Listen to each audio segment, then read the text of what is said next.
অন্যে বাঁচায় নিজে থাকে, ধর্ম বলে জানিস তাকে। শ্রী শ্রী ঠাকুর অনুকূলচন্দ্রের ঈশিত স্বস্তি সেবক বাহিনীর কর্মপদ্ধতি।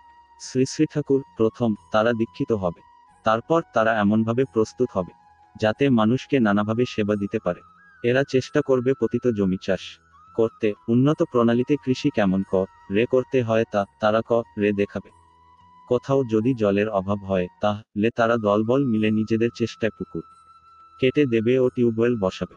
নানা রকম ক্ষুদ্র ও কুটির শিল্প সম্বন্ধে শিক্ষা গ্রহণ রে তারা গ্রামে গ্রামে সেটা চালাবে। দেশে যাতে ম্যালেরিয়া বর্তমানে বিবিধ সংক্রামক ব্যাধি না থাকে সেই জন্য তারা জঙ্গল কাটবে, খানা ডোবা পরিষ্কার করবে, খাল কাটবে, মশা মারার ব্যবস্থা করবে। আর তারা লাঠি খেলা, ছুরি খেলা, জুজুৎসু ইত্যাদি এমনভাবে শিখবে যে প্রয়োজন মতো মানুষের নিরাপত্তা ব্যবস্থা করতে পারে। এক কথায় কৃষি, শিল্প, স্বাস্থ্য ও নিরাপত্তার জন্য যে অবস্থা বা যে পরিবেশে যা করণীয় রা করবে। এক কথায় তারা লোকসেবক, তারা ধর্ম ও কৃষ্টিরও সেবক।